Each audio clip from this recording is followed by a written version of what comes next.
9 people. I said, 9 people? We didn't arrest 9 people. We actually arrested a total of well over 1,000 people. We took hundreds of guns away from young kids that were throwing them around like it was candy. We apprehended scores of illegal aliens. We seized dozens of illegal firearms. There have been 0 murders. It sounds sort of terrible to say. It's embarrassing. I did this over the weekend. I'm making a speech, and I acted like I was so proud as I said, we've had 0 murders in the last week. And some of these people were from foreign countries. They said, that doesn't sound so good. And I said, well, it doesn't sound good, but Washington was the most dangerous place in this country. And now, you know what? It's probably the safest place in our country. Everyone's starting to come here. The restaurants now you can't get in. Many of them closed because they couldn't open with crime. Everybody before me is happy what I'm doing. Most of you won't say that because you're radical left. The newspapers are so dishonest. The press is totally dishonest, but that's all right. We've gotten used to it. And we won in a landslide, so they obviously lost their power. I mean, it's impossible to imagine that when you get 97% negative stories, purposely negative stories, even though you've done 97% positive things, that you could win an election in a landslide, winning all 7. Think of it, all 7 swing states, winning by the popular vote by millions of votes. We had a fantastic. The best is your districts. Out of 3,000 districts, I guess we won 3,500. We won 2,750, and they won 500. And that's, to me, the best of all. And we had tremendous in every way, the election. And it's hard to believe you can do that when you have a corrupt media. But many of you are corrupt, and it's nothing we can do about it. But we keep winning, and we're going to keep winning. And this whole story on crime is incredible that the Democrats wouldn't be with us. So the mayor of Chicago, I watched him this morning, he said, Trump doesn't know what he's talking about. He only apprehended 9 people. Well, number one, that's false. It's thousands. We'll get into that. But more importantly than anything, we took guns away. We have some of the worst career professionals out of the country already. They've been taken out of the country, and some are in solid confinement because these were killers. We arrested some very bad people.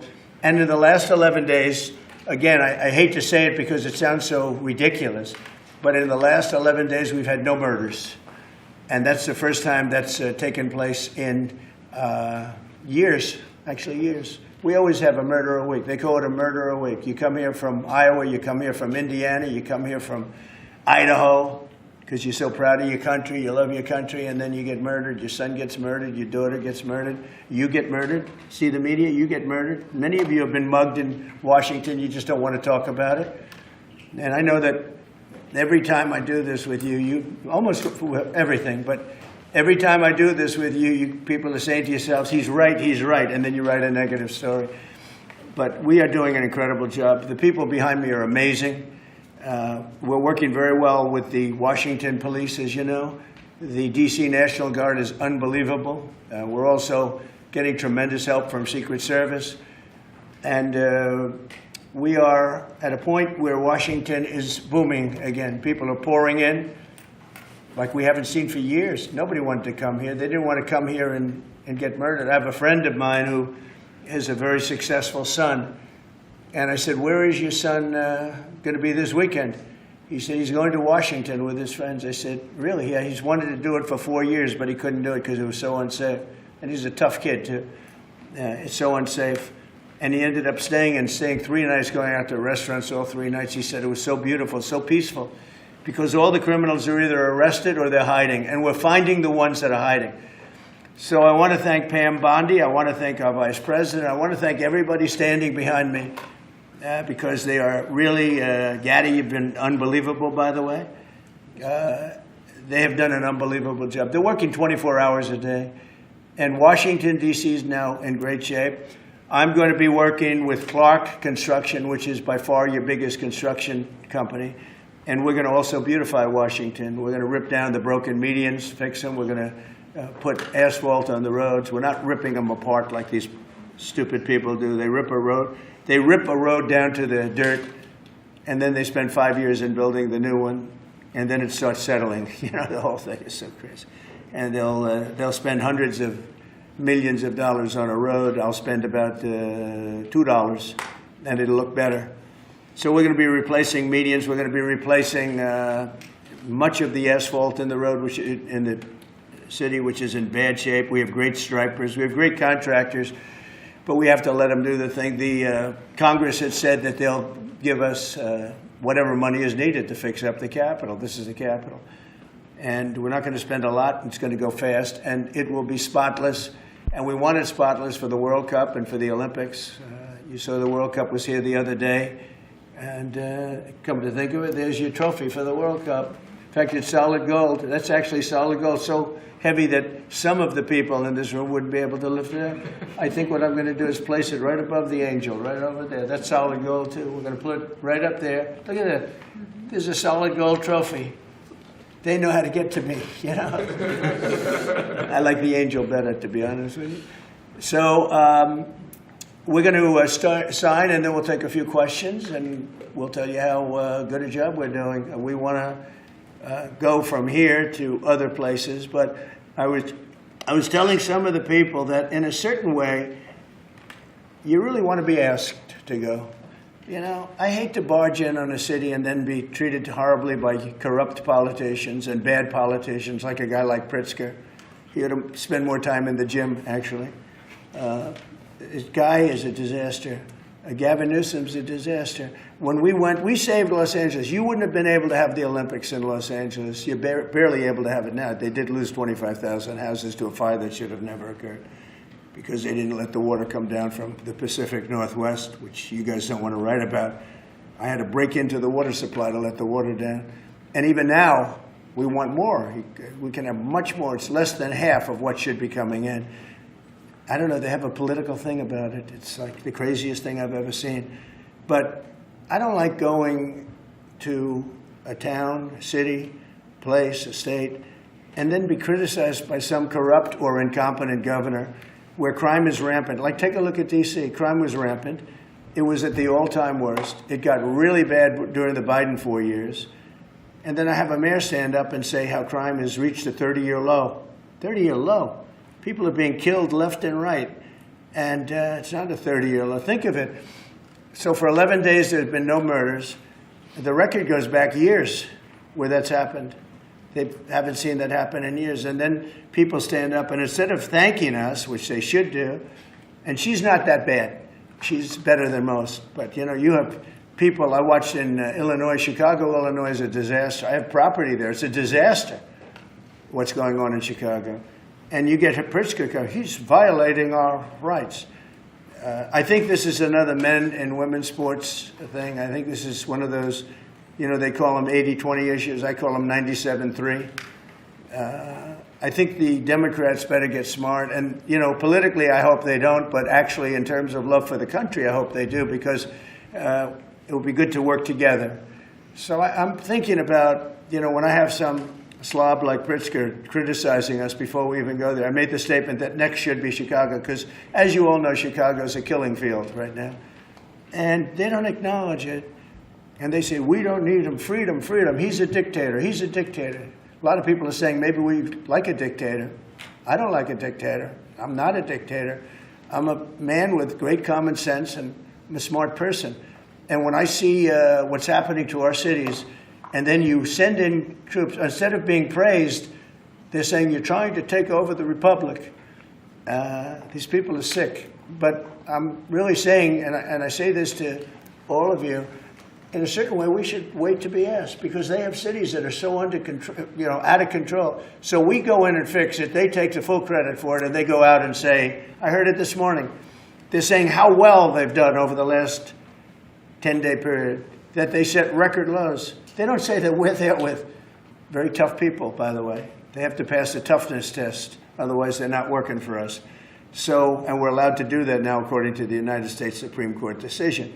Now, they have to pass a toughness test. If they're not tough, we don't want them for this job. They might be great for other jobs, but not for this job, because they're respected. You saw the gang of kids. They were all huddled up, and a group of soldiers walked up. They never even got over. Those kids ran back to their homes or wherever the hell they came from. They were gone. This is one of the safest cities right now in the world, as crazy as that sounds. And it took 7 days. It took really 3 days, but we're now in our 11th day.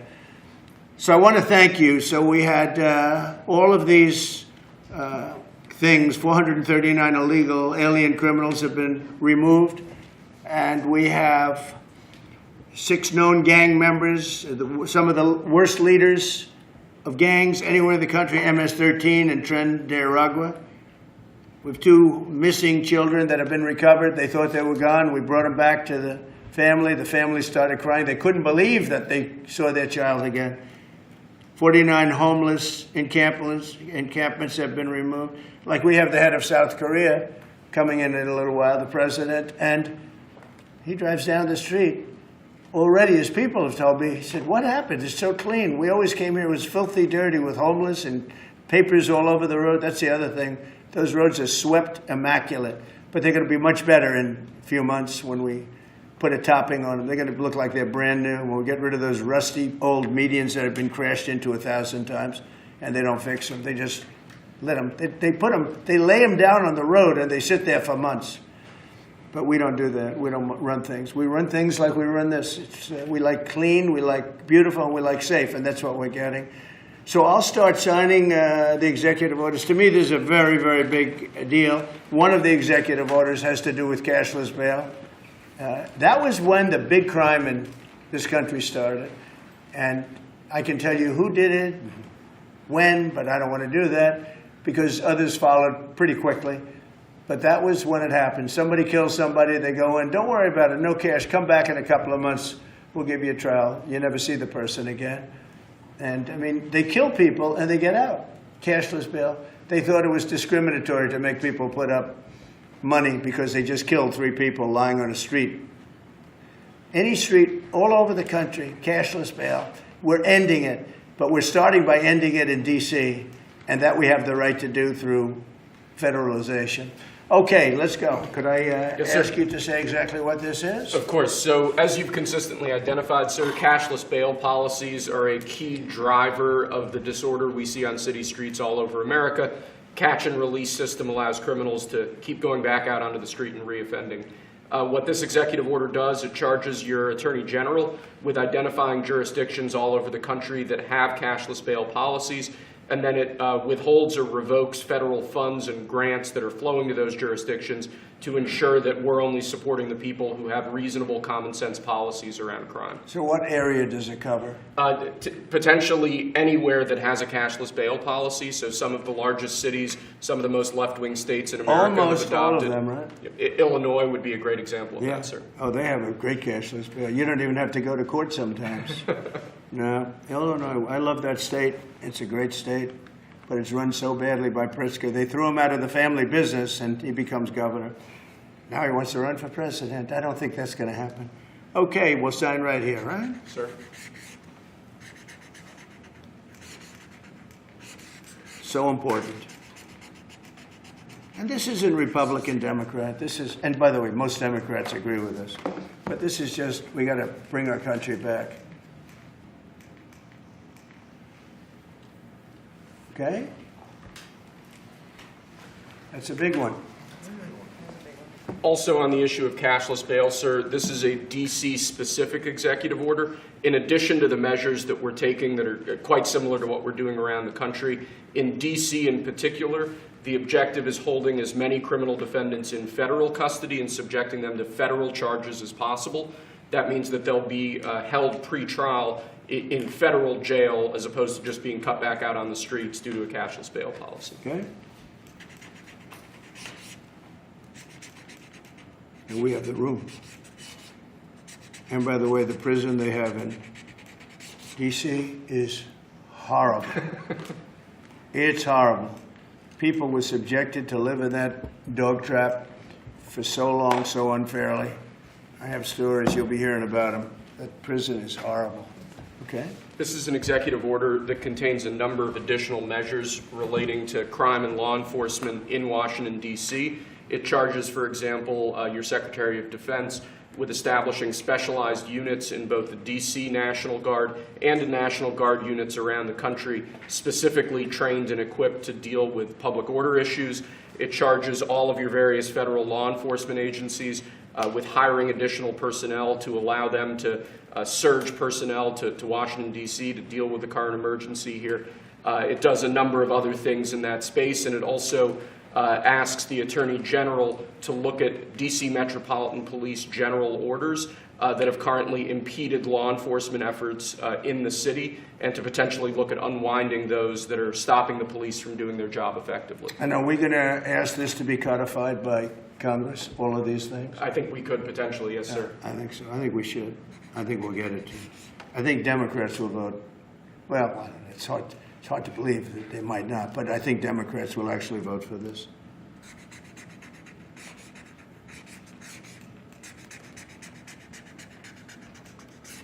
There's no auto pen that can do that, right? Look at that, Pam. Is that a good signature?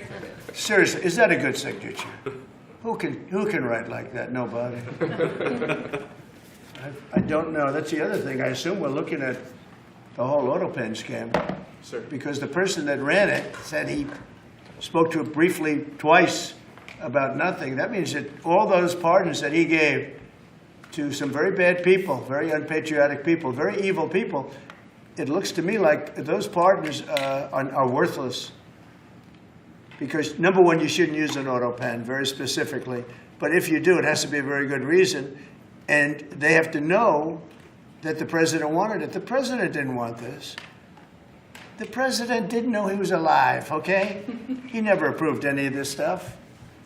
He wasn't for open borders and all the other things. He was never for open borders. I've known Biden a long time. He was never very sharp, but he was never in favor of open borders and all of the other things he did to destroy our country. Let's go. Lastly, sir, this is an executive order on flag burning. It charges your Attorney General. Would you listen to this? This is very important. Flag burning. All over the country, they're burning flags. All over the world, they burn the American flag. And as you know, through a very sad court, I guess it was a 5-4 decision, they called it freedom of speech. But there's another reason which is perhaps much more important. It's called death. Because what happens when you burn a flag is the area goes crazy. If you have hundreds of people, they go crazy. You can do other things. You can burn this piece of paper. But when you burn the American flag, it incites riots at levels that we've never seen before. People go crazy. In a way, both ways. There are some that are going crazy for doing it. There are others that are angry about them doing it. Do you want to discuss that? Sure. So what the executive order does, sir, it charges your Department of Justice with investigating instances of flag burning, and then where there's evidence of criminal activity, where prosecution wouldn't fall afoul of the First Amendment, and instructs the Department of Justice to prosecute those who are engaged in these instances of flag burning. And what the penalty is going to be, if you burn a flag, you get 1 year in jail. No early exits, no nothing. You get 1 year in jail. If you burn a flag, and what it does is incite to riot. I hope they use that language, by the way. Did they? Yeah, incitement is incite to riot. And you burn a flag, you get 1 year in jail. You don't get 10 years, you don't get 1 month. You get 1 year in jail, and it goes on your record. And you will see flag burning stopping immediately, just like when I signed the Statute and Monument Act. 10 years in jail if you hurt any of our beautiful monuments. Everybody left town. They were gone. Never had a problem after that. It's pretty amazing. We stopped it. But this is something that's, I don't know, in a certain way, it's equally as important. Some people would say it's more important. Because the people in this country don't want to see our American flag burned and spit on. And by people that are, in many cases, paid agitators. They're paid by the radical left to do it. You talk to these people, they don't even know, half of them don't even know what they're doing. They say, I don't know, they gave me money to do this. I see the same things that you do. They're bad people. They're trying to destroy our nation. That's not working, because I think our nation now is the most respected nation anywhere in the world, by far. You saw that with the European leaders on Friday. You saw that with NATO, where they agreed to go from 2% no pay to 5% fully paid up, trillions of dollars paid, where they respect your president to a level that they jokingly call me the president of Europe. They call me the president of Europe, which is an honor. I like Europe, and I like those people. They're good people. They're great leaders.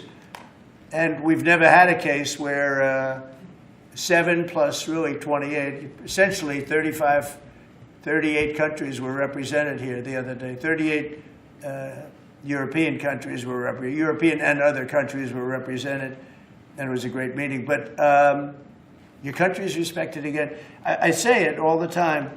1 year ago, our country was dead. Everybody said it. We had a dead country. We were not going to survive. Now we have the hottest country anywhere in the world. So it's an honor to be involved, and this group has a lot to do with it, right behind me.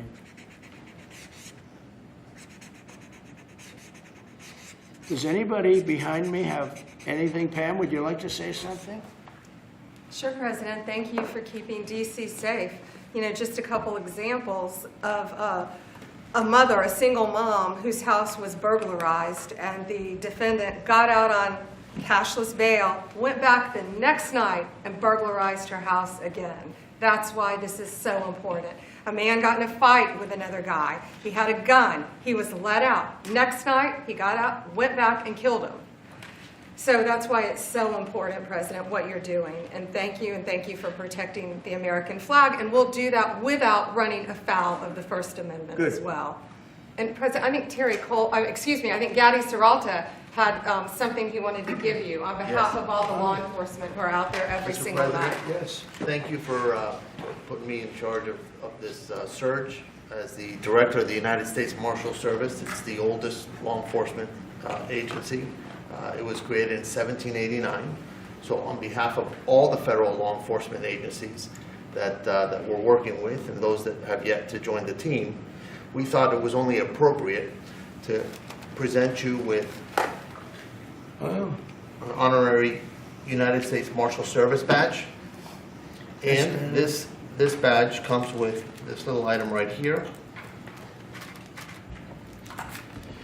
which is a handcuff key, Mr. President, because you continue through your policies and your efforts with your staff to unhandcuff law enforcement officers all over this nation.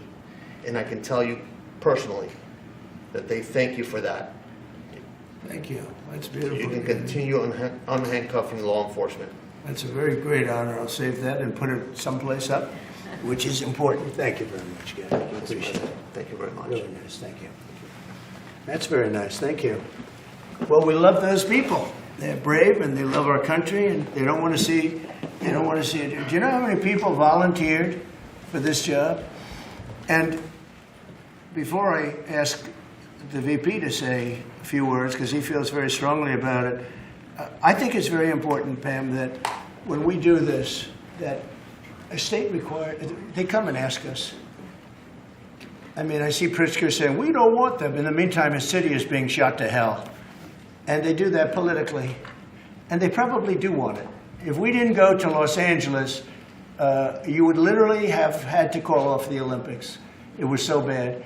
And the sheriff and the law enforcement people, but the sheriff said, and he came out very strongly, he said, if we didn't have these people, we were not able to control it. Now, 4 days later, after we had it totally under control, we did that quickly. He changed his tune a little bit. Well, I think we could have done it, you know. They were dead. If we didn't send in the troops, Los Angeles was dead, the Olympics was gone, the World Cup was gone, everything was gone. We did a great job. And Newsom, he's an incompetent governor. But I think people should want us to be there, because otherwise all they'll do is complain as we do our job. So we'll have to think about that, okay? We go in, like in Washington, we go in and the people that are here that have been doing, I don't want to say terrible, because she happens, you know, she's a nice woman, I guess. I don't care about if she's nice, you know, I really don't care. I want her to do, I'd rather have her be horrible, but do the job. But we come into Washington and we have the 11 best days they've had here in 2 centuries. I mean, they've never seen anything like it. Let's go 2 decades. In over 20 years, they haven't seen anything like what happened. And now they're out there saying, we don't have crime in Washington. Well, that's true. For 11 days, you don't have crime. But before that, everybody was getting hit and mugged, and you people could not walk to your office without security. That's how unsafe it was. So I think we should really let them have their city, let their city go to hell, and when they come and beg us to help. The only problem is we want to save it for the people, because the people want us there. The people here, 95% of the people here want us. The real people, not the people you find on, I don't know where you find these people. You have one person that has a broken nose. Where'd you get it? Well, I was mugged. Good. Do you want to see Trump here with? No, I don't want. The woman has a broken nose. She got mugged. But she's saying she doesn't want any protection. It's all made up fake news. It's just fake news. I don't know where you find these people. Anyway, would you say a couple of words, please? And then I'm going to ask JD to say something. You have done an unbelievable job in a short period of time. Thank you, Mr. President. Highly recommended by you know who, right? Yes, sir. Do you want to say his name? Mr. Youngkin, Governor Yes, sir. Youngkin. Yes, sir. We stole you from Governor He called Youngkin. me. Right. He called me. Glenn Youngkin called, and he said, "I have somebody who's really fantastic." And based on that recommendation, here you are. You've done a fantastic job. I appreciate it. Thank you, Mr. President. Thank you. Go ahead. The men and women of the Metropolitan Police Department are back. They enjoy doing their job again. They feel the ability to go out and be law enforcement officers. They feel that they're connected to their communities again. They are making a difference. Thanks to you, Mr. President, and our federal task force, you are making DC safe once again. Thank you, sir. It's going to get better and better. Well, it can't get much better. There's no crime. I read where crime's down 89%. I said, really? Who are the 11%? Okay? There's no crime. JD, please. Yes, sir. Well, thanks, Mr. President. Thanks to the incredible team here. You know, I was want to echo something the President said, where you say there haven't been murders in a couple of weeks in D.C., and it doesn't sound good, but then you talk to local law enforcement, and I didn't realize this, that this town averaged one murder every other day for the last 20, 30 years, which means that in 2 short weeks, the President and the team have saved 6 or 7 lives, people who would have been killed on the streets of D.C., who are now living, breathing, spending time with their families, because the President had the willpower to say, no more. We're not going to give the streets of D.C. over to vagrants and robbers and murderers. And the last point I want to make, sir, to your point about we want people to welcome us, to ask us, because look at Governor Pritzker in Illinois, or Governor Newsom in Los Angeles, or Governor Moore in Maryland. They are angrier about the fact that the President of the United States is offering to help them get their crime under control than they are about the fact that murderers are running roughshod over their cities and have been for decades. Why are Democrat governors angrier about federal law enforcement helping clean up their streets than they are about the fact that those streets need to be cleaned up to begin with? It shows a real sickness in the head. And I agree with the President of the United States. I think most Democrats, rank and file, nobody likes crime. Republicans don't like crime. Democrats don't like crime. Independents don't like crime. Why are Democratic governors doing everything in their power to make crime easier to do in their cities? It doesn't make an ounce of sense to me. But, Mr. President, I appreciate you being willing to help. And I hope these governors take you up on the offer, because we should clean up all of America's streets. It's the right of every American to live in safety and comfort in their community. And we've got the people to do it. They're signing up like they've never signed up before. Our military, as you know, during the campaign, nobody was signing up. We were way short of their goal, we were understaffed. Nobody wanted to be in the military. Nobody wanted to be a policeman. Nobody wanted to be a fireman. They didn't want anything to do with the country. We had an incompetent, grossly incompetent president who, frankly, should not have been there.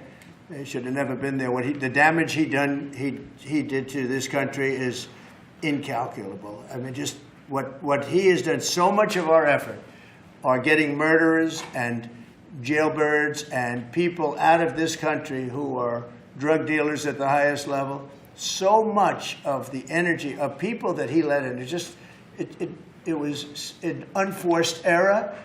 But I don't think they think it's an error. But I don't believe he believed it. It was the radical lunatics that surrounded this guy at this desk, who are brilliant people, but with the wrong philosophy. There were some brilliant people, but they're evil people, and they're going to be brought down. They have to be brought down because they really hurt our country. But we're getting it back very quickly. And I'll tell you something, our country's now it's stronger. I think we're more respected than we've been respected in 100 years. It's a whole different ballgame. JD, could I ask you, Yes, sir. You gave a stat on murders here. What were the numbers? You said in a short period of time, how many people were murdered? Local law enforcement told me, sir, that in the past 20 or 30 years, D.C. has averaged a murder every other day. That's, 200 murders a year, 150, 250, but about every other day a person has been killed on the streets of Washington, D.C. We've been doing this for 2 weeks. 0 people killed. That's real lives saved that the media and frankly the entire Democratic Party should be saying, thank you for saving lives instead of attacking the President of the United States for doing so.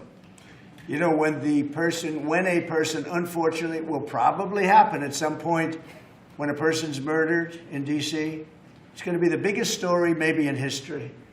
Right? Yes, sir. Somebody was murdered in D.C. Trump is failing. No, we're not failing. We have a safe city. This is maybe the safest city in America right now. That's how good it is. And it would be nice to be appreciated. These people eventually, they're going to have to be appreciated for what they're doing. And they're going to have to be appreciated by the officials that are really happy when we go in because they've lost control of their place. Steve Miller, please, say a few words. Thank you, sir. So just to, first of all, follow up on what the Vice President said. No police officer working in the city can remember a time in their lives when there has been no murders. You can work at the police department for 20 years, 30 years, your whole life. We've checked the records. No one can even find a record of being murder-free for as long as we've been murder-free under President Trump's leadership. Additionally, and the President spoke about this before, we've uncovered, in the process of uncovering, a massive scandal in Washington, D.C. with the doctoring of crime stats. And the Department of Justice, under the Attorney General, is leading the effort to uncover this. But when we ultimately share the results, it will stun you. The extent to which, even though D.C. had the worst crime in America, honestly measured, it dramatically understated how bad it was. There's even accusations that murders and homicides were reported as accidents instead of murders. I mean, this is how severe the manipulation of the crime data has been in this city, and it will all be uncovered and it will all be brought to light. You know, I've had a chance to spend some time, as has everyone here, with the police officers in the city. Members of the public are going up to them and thanking them, just overflowing with gratitude, because for the first time in their lives, they can use the parks, they can walk on the streets. You have people who can walk freely at night without having to worry about being robbed or mugged. They're wearing their watches again. They're wearing jewelry again. They're carrying purses again. People had changed their whole lives in this city for fear of being murdered, mugged, and carjacked. It is a literal statement that President Trump has freed 700,000 people in this city who were living under the rule of criminals and thugs. And the last thing I'll say is that under the efforts of Terry, to my left and many here, what they found also is that the street criminals here in Washington, D.C. were doing business directly with the transnational criminal cartels, the foreign terrorist organizations. So not only was the city being run by these criminal thugs, but they were working with some of the most dangerous terrorist organizations on the planet to traffic weapons and drugs into this city. And what we are uncovering every day is shocking to us, and we look forward to sharing all the results with you. But President Trump, your leadership has uncovered some of the great public safety scandals of our life, and now because of you, people are safe and free for the first time ever in this city. Thank you very much, Steve. You know, in Los Angeles, Beverly Hills is, you know, a great place. I have a house there. I had a house there. I used to stay a lot of time, spend a lot of time there. And a great place.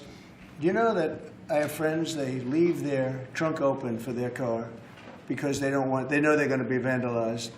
They don't want the trunk ripped off in order for them to steal what's in the back. They leave the doors open so when they go in to steal the radio or whatever they take, that they don't rip off the door. They leave the doors totally open so the criminals, when they go and open the door, they'll have to break the windows and kill the car in order to steal whatever it is in the car that they're looking for. And that's at a level that nobody's ever seen before. Nobody lives like that. I have another friend, he has a garage, and in order to save his garage door, he leaves it open so that people can just walk into his garage, take whatever they want, and leave. But all the cars are, so many cars, I've been told this by many people, stars, big people, they leave their doors open so the doors aren't destroyed by these criminals. All over Los Angeles this is taking place. And you know that. I mean, you've heard that. Christy, could you say a few words? Sure. Well, Mr. President, I think one of the most impactful statistics that you used today was of the 1,000 arrests that have happened already so far, 439 of them were illegal criminals, which means they never should have been in this country to begin with.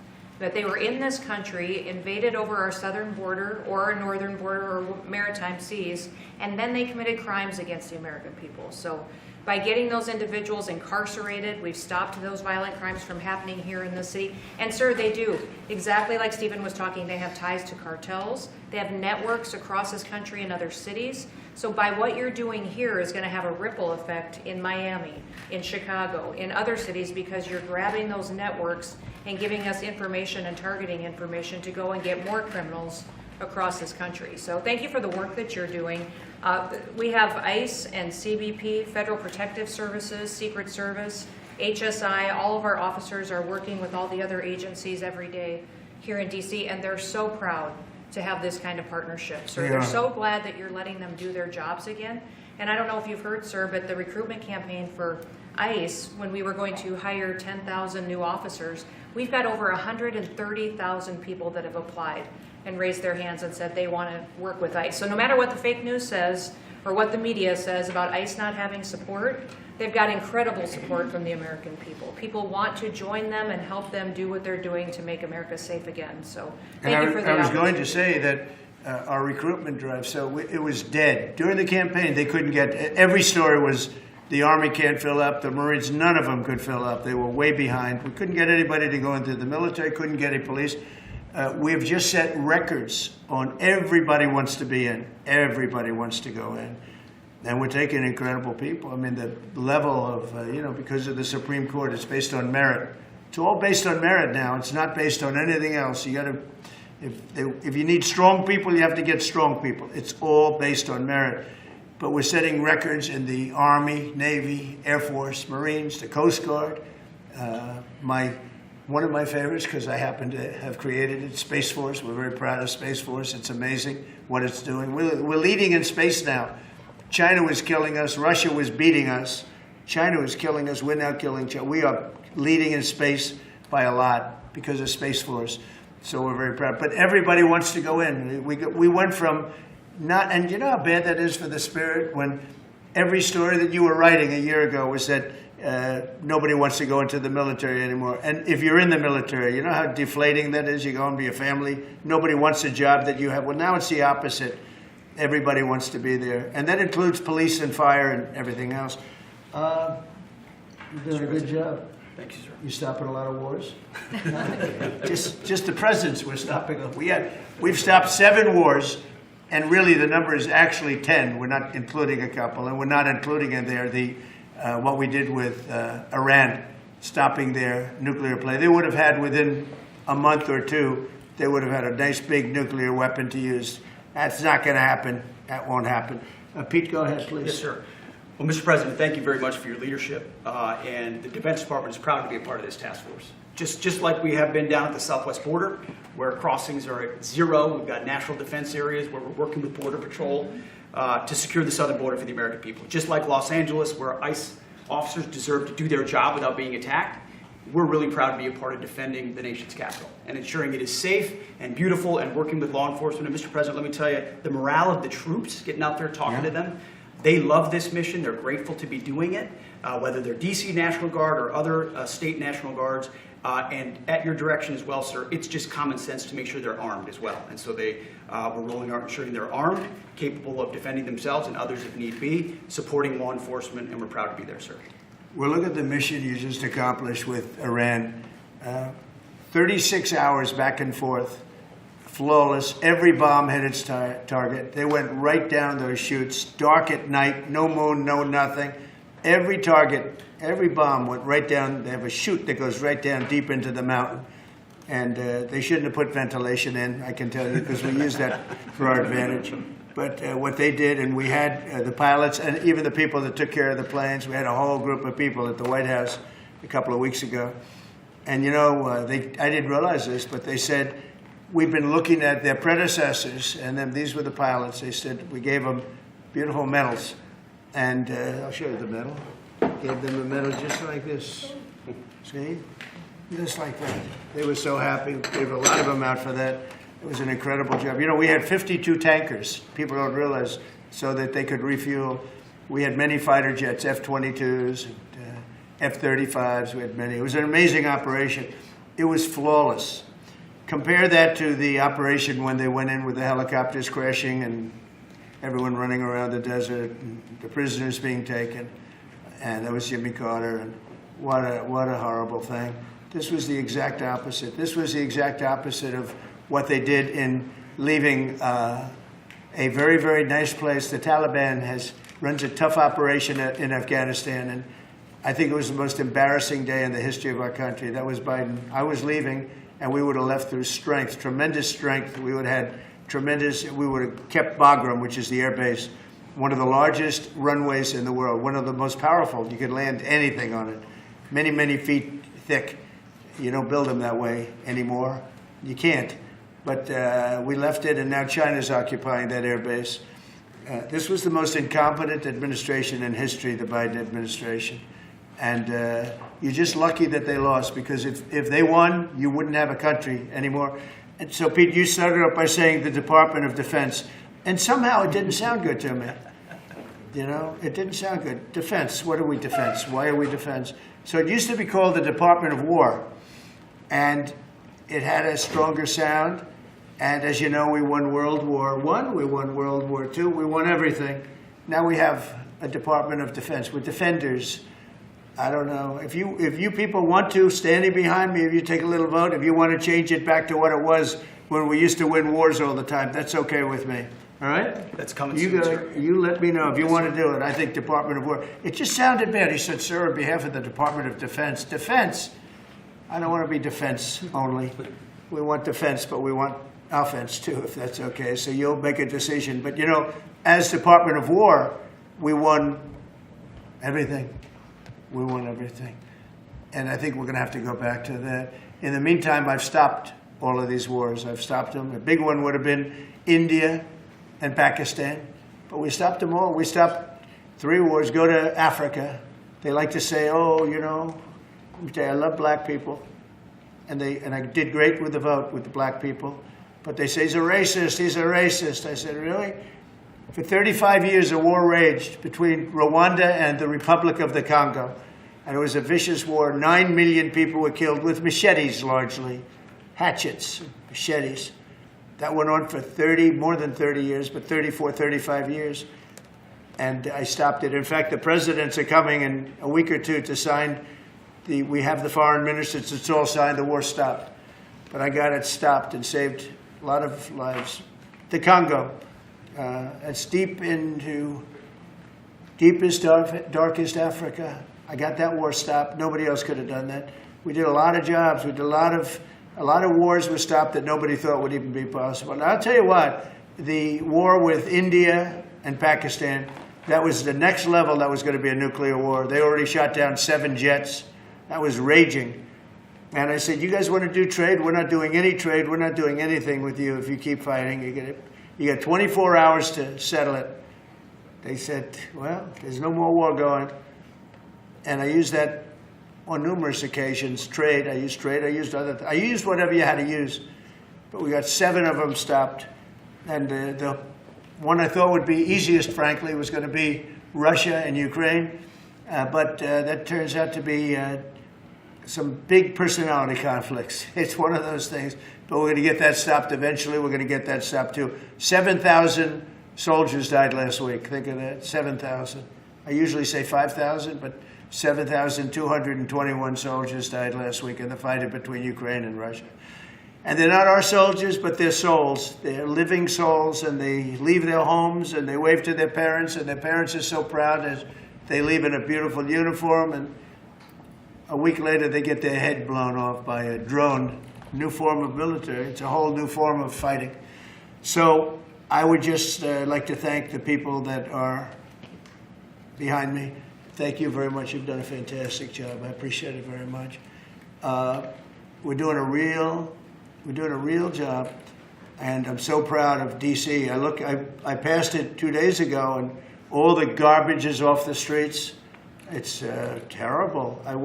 I came in a month and a half ago. I'm driving down, and I see garbage all over the place. The streets were a pigsty.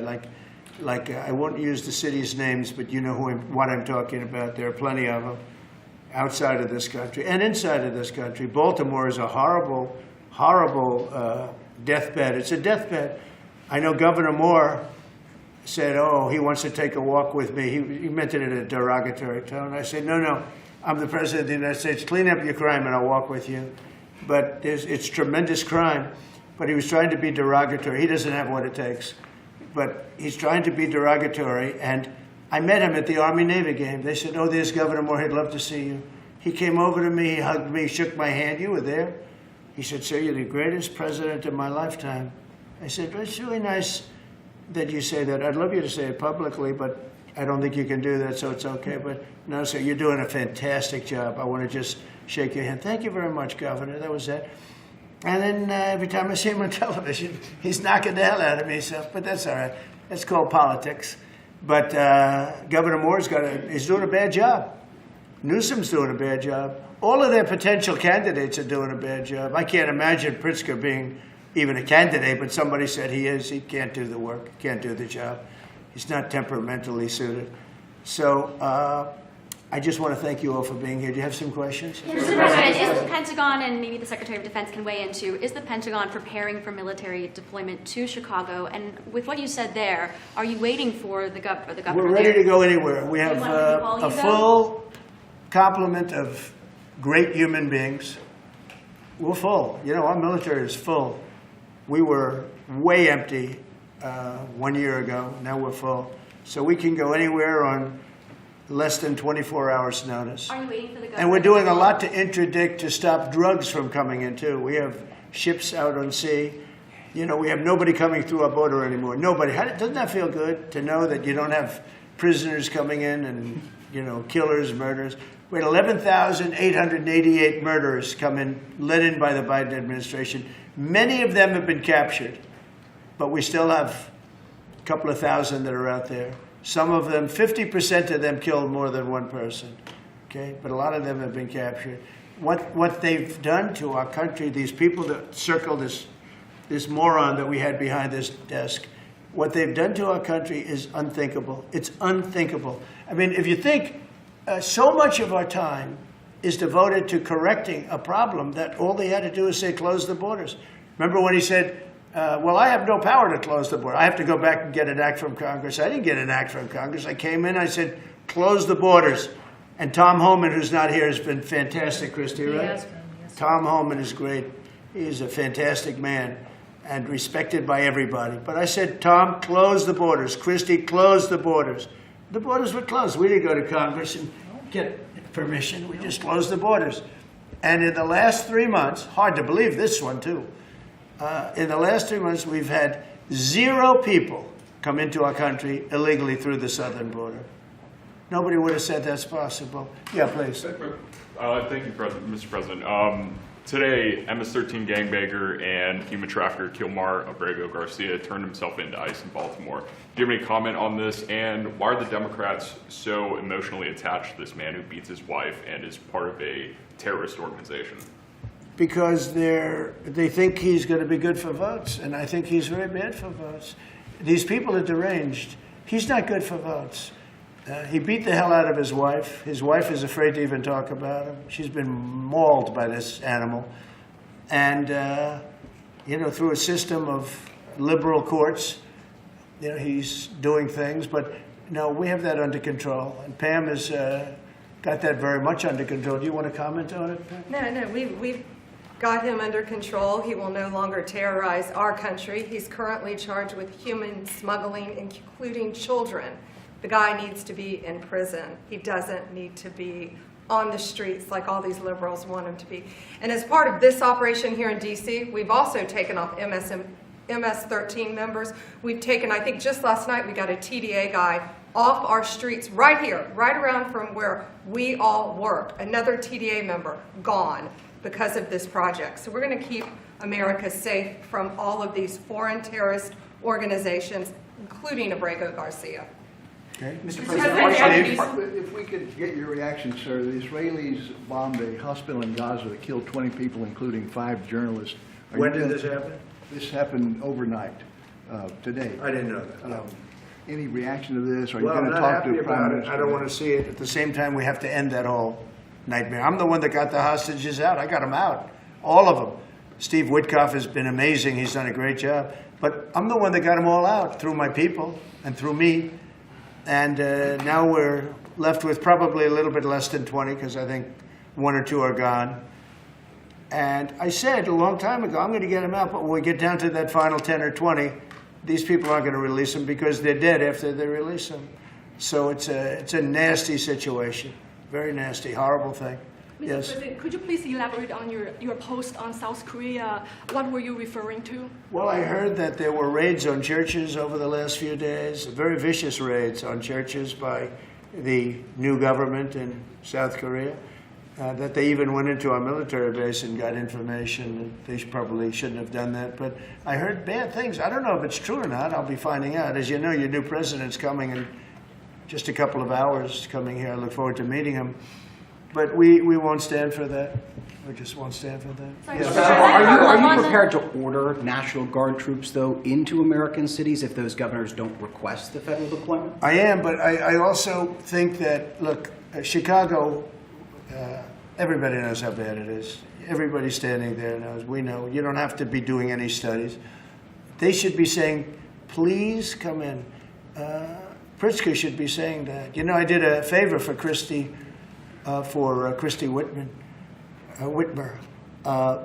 A good favor, I think, with the fish, the carp, the China carp. Did you ever hear of it? China carp. And it's taken over your Great Lakes. You know about that, right? And she came and she wanted to know if it's possible for us to do something about it. And I said, well, I'll do it. But I think it's appropriate that the person from Illinois, the governor from Illinois, asks also. It's a tremendously expensive project, actually. It's invasive. It's horrible what's happened. And we can do it with GSA and various people.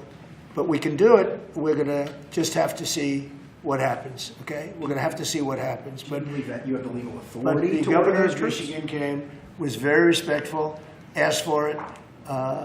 She's done a good job. I did that. I opened the Air Force Base, kept it open for F-35s and various planes, F-22s too. I did that for the state of Michigan at her request. And I will, and also at our congressmen. We have congressmen that are unbelievably pro-Michigan up there.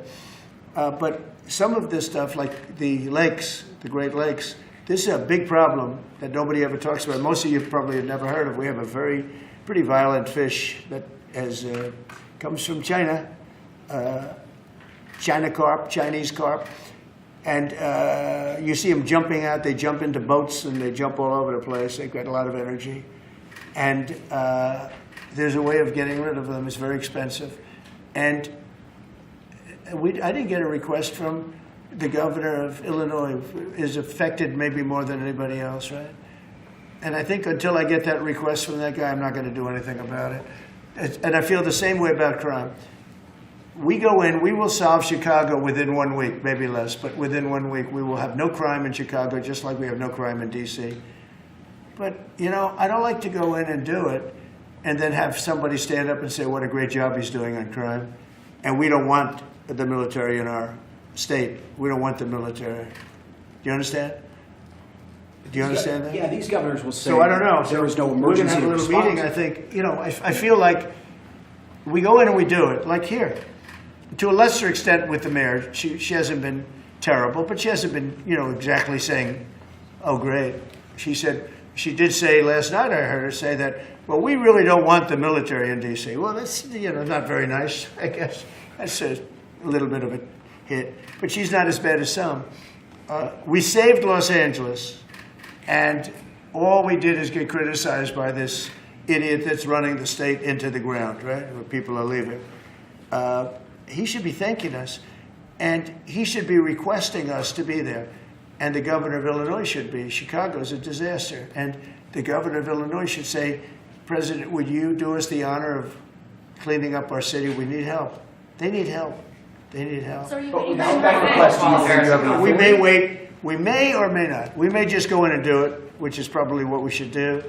The problem is, it's not nice when you go in and do it and somebody else is standing there saying, as we give great results, say, we don't want the military.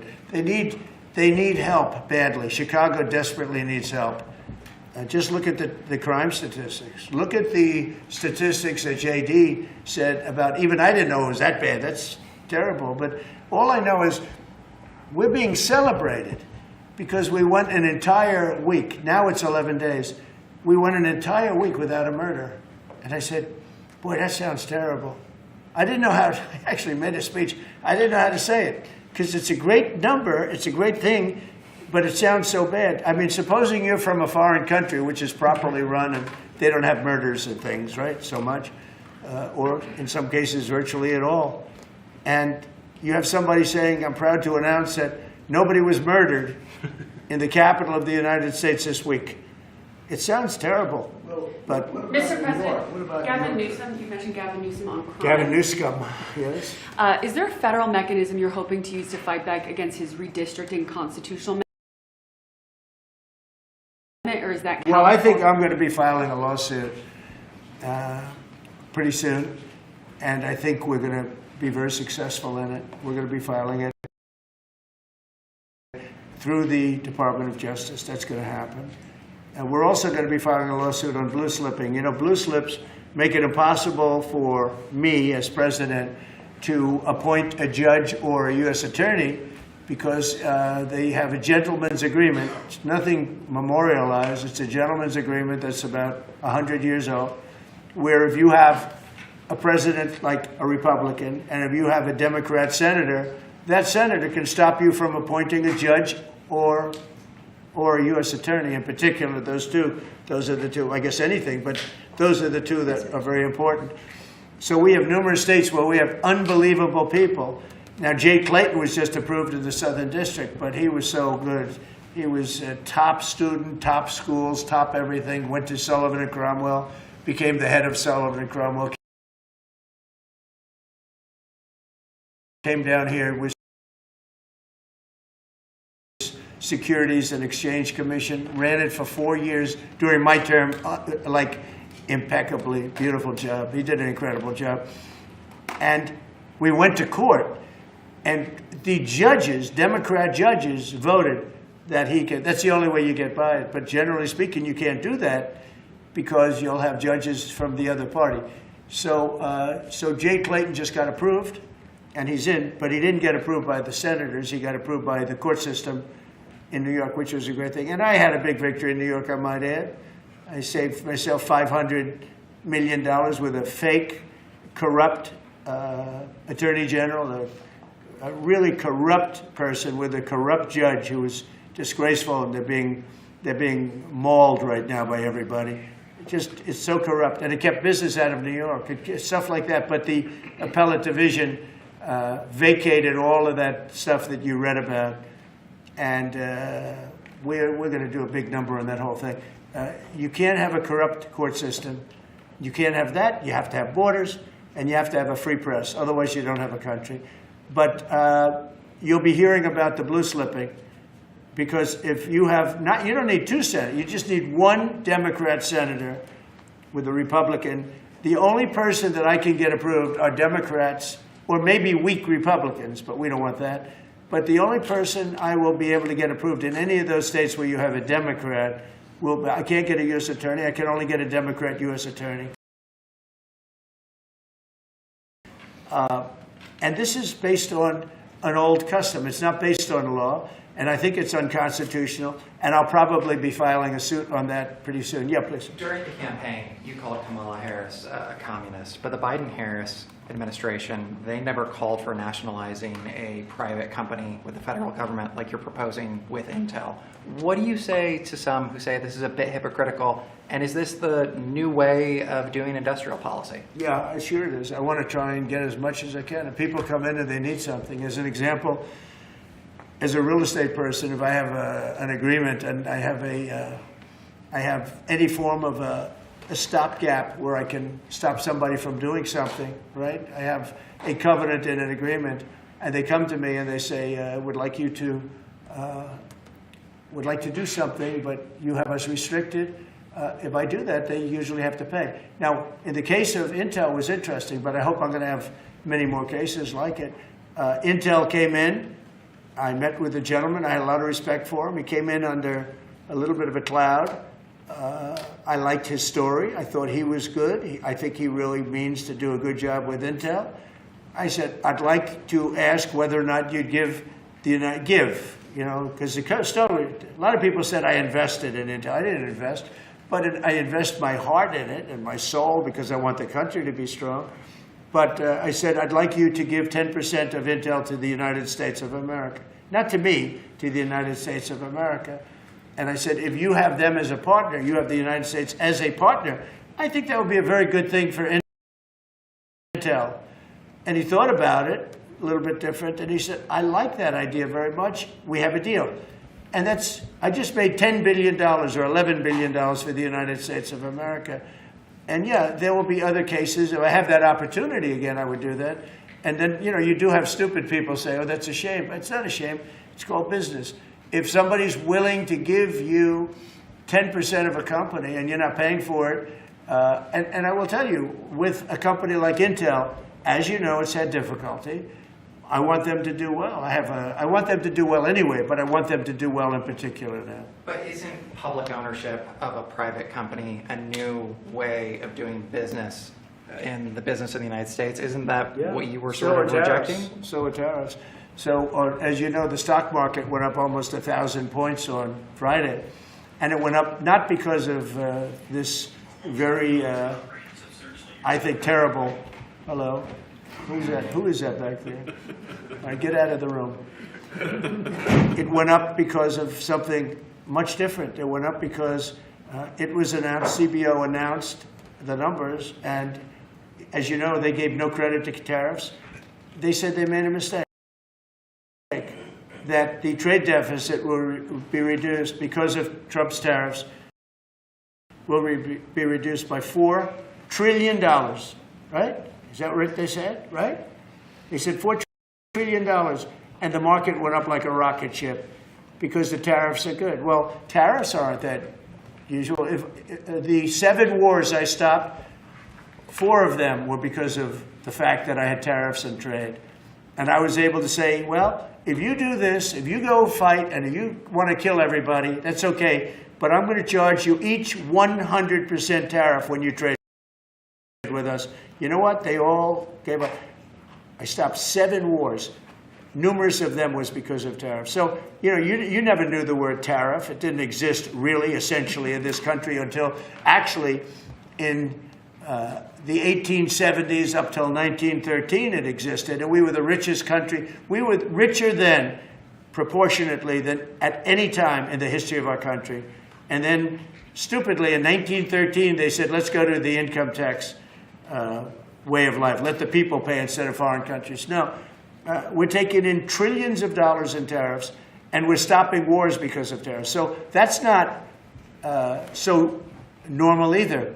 But you know what? Other countries did it to us, and now we're doing it to other countries. You ruled out boots on the ground in Ukraine, but how would air support as part of a security guarantee be any different? Those U.S. Well, you airmen... really went from one question to the next. You go from one. I expected he'd at least challenge me a little bit. Now we're talking about boots on the ground. But U.S. air assets over the skies of Ukraine as part of a security guarantee.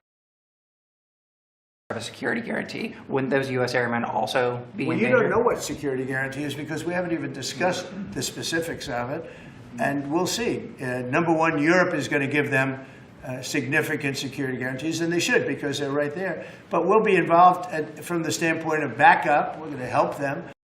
And I think if we get a deal, and I think we will, but if we get a deal, you're not going to. I don't believe you're going to have much of a problem. But we'll back it up because I want to stop seeing people being killed. You know, when Biden was here, he gave $350 billion. You know this from covering business. $350 billion to Ukraine. I said that Zelensky's the greatest salesman I think I've ever met, better than P.T. Barnum, because he'd come to the country, he'd walk out with $50 billion every time. He actually came here once, he walked out with $100 billion. We're up to $350 billion. I got $1 trillion worth of rare earth that we have from the country because I felt badly for our taxpayer. But I did something else at the NATO meeting. They are wealthy countries, but they weren't paying. And we don't pay any money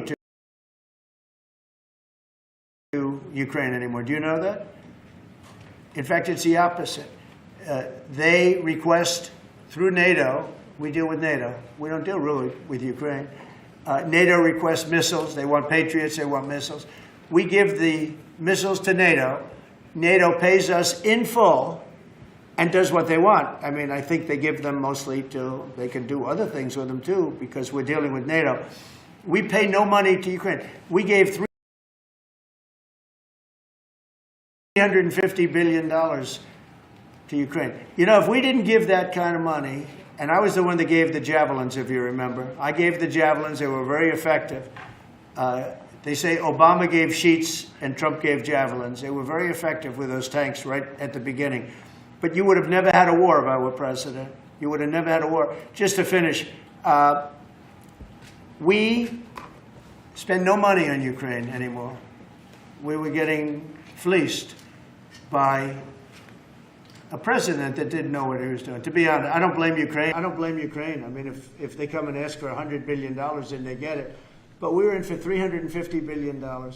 Now, we make money. I don't want to make money on Ukraine. I want the war to end because I want to save all those lives. I want to just say, but just so you understand, we're no longer losing money on that thing. We were losing money hand over fist. And now we don't lose any money. Now we sell weapons to NATO. Because NATO agreed, because of me, to go to 5%, they had 2% and didn't pay. Now they have 5% and they're all paid up. So they have trillions of dollars and they give us that money. But I really want the war to end, and we're going to get it ended. Mr. President, this is a historic summit here with Ukrainian President Zelensky and European leaders all met here with you at the White House. You said you wanted to get this done bilateral as soon as possible. Have you spoken to Putin since last Monday? Since Yeah, I have. What is your conversation? Or can you share? Every conversation I have with him is a good conversation, and then unfortunately a bomb is loaded up into Kiev or someplace, and then I get very angry about it. I think we're going to get the war done. It's tough. I thought that would be, of the 7 that I settled, I thought that would be the easiest of the group. See, you never know what's going to happen. You know, war, strange things happen in war. The fact that he went to Alaska, our country, I think was a big statement that he wants to get it done. That was not easy for him to go to Alaska, you know, for him to come here. But the fact that he showed up on a very successful day, it was a very successful day for other things. Because, you know, we're also talking about missiles, nuclear. We're talking about a lot of different things. We're talking about limiting nuclear weapons. We'll get China into that. We have the most. Russia has the second most, and China has third, but China is way behind, but they'll catch us in 5 years. We would like to denuclearize. It's too much power, and we talked about that also. That's part of it, but we have to get the war over with. On Baltimore, sir. Thank you. On Baltimore, you said that you are going to have to reconsider bridge funding. Is that contingent on Westmore cleaning up the streets? No, we were very generous to him on a bridge. You know, a boat ran into a bridge and the bridge came down like I've never seen anything. The boat was it just shows you the mass of that boat, the power of that boat. You know, people were up on that bridge, painters. They were painting the bridge and they were watching it happen. And they thought they were very safe. They all died. They were painting the bridge, can you imagine? And they watched the boat. The engines were off, and they watched the boat, and the power of that boat, the mass of that boat, went right through that steel just like it was nothing. It's amazing. It's called mass. Mass is a big deal. But the mass of that boat, those people all died. But they thought they were totally safe. They were eating their lunch. They were, you know, whatever. They were watching it. They could have gotten off. Somebody did a very good job. A police officer and said, close the bridge, and he did it with power. Get everybody off the bridge, close that. That guy should get a medal because he stopped the bridge. A lot of people would have died. A lot more people would have died. The ones that died were the workers on the bridge. And they thought there was no danger because, you know, it's a big steel bridge. And it came down like like toothpicks. It was incredible to watch that. It was just, and they died. They all died. But that police officer, again, the police do a great job. The police officer did an amazing job. And I heard the tapes. He would say, get everybody off it. Most people wouldn't have said that. You know, when you see a thing like that, you assume it's going to, you know, tap the bridge and it's going to be rebuffed. The thing just came down. I've never seen anything like it. So he did a good job. In fact, I think we should get him in for a medal. The man that gave the warning, I listened to him. Everybody get off screaming. Everybody off. He had the sense to realize that this could be a catastrophe as opposed to a ship that's, because the engines weren't working, it was just floating. It's an amazing thing that a thing floating like that with no power just knocked it right down like it was nothing. Let's do that. Let's give him a medal. I've been thinking about that. Mr. President, do you plan to investigate Chris Christie? Say what? Do you plan to investigate Chris Christie? Look, Chris is a slob. Everybody knows it. I know Chris better than anybody in the room. I always felt he was guilty. But what he did is he took the George Washington Bridge, which is very serious. He closed down the George Washington Bridge. And you have medical people, you had ambulances caught up. This thing was closed down. And obviously he knew about it. But he blamed the young lady that worked for him and another person, and they got into a lot of trouble. She ultimately was, I don't know, exonerated, but she got out of it a little bit. But she went through hell. She was a young mother, nice person. I knew her a little bit. And another man went to jail, and Chris got off. And so when I listen to Chris speak his hate, I say, oh, what about the George Washington Bridge? You know, tell me about the George Washington Bridge. He blamed other people, but he knew all about it. So no, I don't know if they want to look at it. It's not for me. If they want to look at it, they can. You can ask Pam. I think we have other things to do, but I always thought he got away with murder. Mr. President, do you plan to make an endorsement in the Texas Senate race between Ken Paxton and John Cornyn? Well, I'll make up my mind. I like them both. The worst situation I have is when I have two people that I get along with well. I hate it. And they all want the endorsement. You know, I'm almost 100% of the people I endorse win. It's a great honor. And I got, as you know, I got the largest vote in the history of Texas by far. Nobody's ever gotten more votes in the last election. I think in all the elections, the 3 elections. But they like me in Texas. So people are waiting for me, but I'd rather not comment on it right now. I like both guys. They're both friends of mine. And they're both good and very different. There's some talk among congressional Republicans about another reconciliation bill. Where do you fall on that, and what would you like to prioritize? Well, I don't want to do cutting. I want to save all the different things. I'm going to cut things that are unnecessary, but the one thing I said, and I gave my word, we're not going to hurt anybody on Medicaid, Medicare, or Social Security. And in fact, we're doing great on Social Security. We found 300,000 illegals on Social Security. We got them out. And, you know, things like that make Social Security very, very strong. So, no, I am very big into certain things, and one of those 3, you could say 3 of those things are Medicare, Medicaid, Social Security. We're going to protect it. And so we'll see how everything works out. If we're talking about rescissions on other things, I'm always open to cost cutting. If we can cost cut, I like it, but nothing's going to happen to medical. We have something coming up, favored nations, where I'm going to be reducing drug prices by 1,500%, where a pill that sells in Germany for $10 costs $150 here because of the bad price. And I was all set to do it, and then we had the COVID come up, and I had to focus on that because we had the greatest economy in history my first term. I will tell you that we are going to be doing numbers on the cost of drugs in this country that I'm not talking about a 20% decrease, which would be great. I'm talking about 1,000% decrease. We're talking about where a product would sell for $80 in Germany and $1,300 here. And we're not going to do that. We were subsidizing the entire world, and we're not doing it anymore. I informed the drug companies. I informed the world. And if the world wants to, if countries in the world don't want to go along, then I'm going to put tariffs on those countries, and we'll make more money. But they have to go along with it. So this is moving along rapidly. Dr. Oz is in charge, Bobby's group. and they're doing very well, and we're getting great cooperation from the drug, because the drug companies know it's unfair. You know, for years they'd say, well, we had to do research, and we had to do... I said, I don't care, you had to do research for these other countries also. They are ready to go, and I'm ready to go, and you know, if I pull that off, there's no way a Republican will lose an election. There's no way. All right, one more question. Steve, watch this guy. He's the nicest guy I know, and he asks the most vicious questions. Why do you think President Putin is so reluctant to meet with President Zelensky? Because he doesn't like him. He doesn't like him. You know, they don't like. I have people I don't like.